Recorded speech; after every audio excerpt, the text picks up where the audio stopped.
Alors bonjour pour un nouvel épisode de la philo qui gratte. Aujourd'hui, on va attaquer un ensemble de notions, le devoir, la morale et la liberté. En se centrant sur la morale, parce que c'est une notion quand même très très importante et sur laquelle beaucoup de sujets tombent. Alors, on va faire simple, hein, c'est simplement les petites vidéos. Donc en faisant simple, la morale c'est quoi?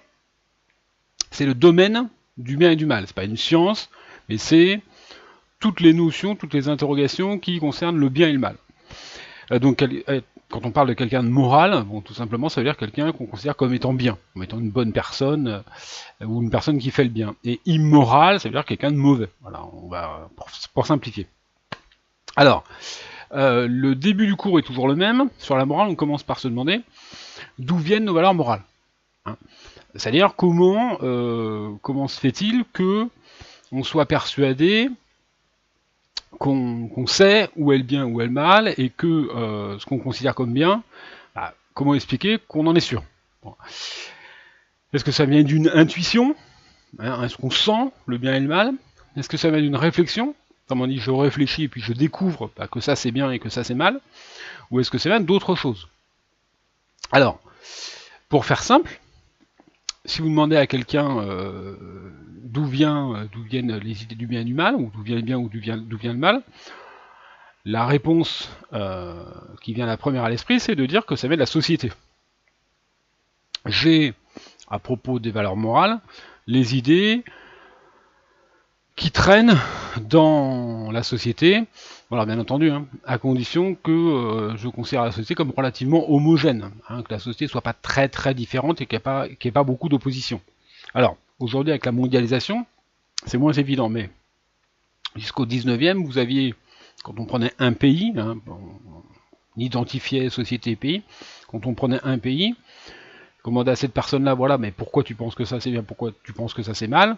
Ah, la personne répondait directement parce que ici, ou parce que nos traditions, parce que notre histoire nous dit que ça c'est bien ou que ça c'est mal. Et ces idées sociales du bien et du mal, elles sont bien entendu véhiculées par les parents, par l'éducation.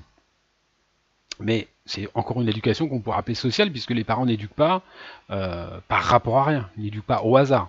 En fait, ils transmettent les valeurs que leurs parents à eux leur ont transmises, et pareil, idem, ces parents-là ne transmettent pas des valeurs au hasard, ne les découvrent pas, ne les inventent pas, ce sont les valeurs qui se sont transmises traditionnellement dans cette société. Donc ça, c'est ce qu'on pourrait appeler une réponse sociologique. Hein. D'où viennent nos valeurs morales? De la société dans laquelle on vit. Alors, l'auteur qui défend cette idée assez simple, c'est Durkheim, hein, Durkheim qu'on considère comme le fondateur de la sociologie. Ça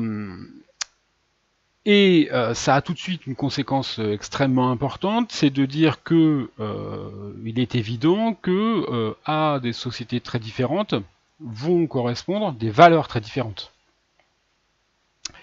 Et même des fois, des sociétés qui sont pas radicalement opposées ou qui sont pas extrêmement différentes vont pouvoir avoir des valeurs différentes.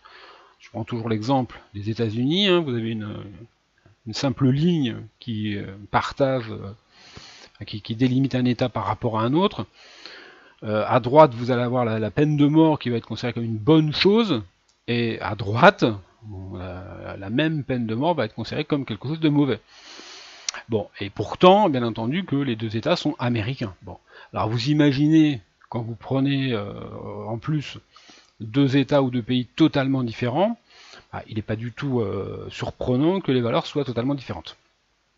Donc si on accepte pleinement cette idée, on peut insister sur un phénomène qu'on appelle le relativisme moral. Le relativisme moral, c'est l'idée selon laquelle les valeurs morales sont relatives. Relatives aux sociétés, aux époques, aux pays, aux familles, aux traditions, etc. etc. À l'inverse du relativisme moral, on aurait l'idée d'un universalisme possible des valeurs, c'est-à-dire l'idée selon laquelle au moins il devrait exister des valeurs qui soient universelles, c'est-à-dire des valeurs qui ne dépendent pas des pays ou des histoires, c'est-à-dire des valeurs qui ne soient pas relatives aux pays ou aux histoires. C'est l'opposition relative-universelle. Bien entendu, si on accepte telle quelle la thèse relativiste, c'est-à-dire qu'on constate que les valeurs sont relatives.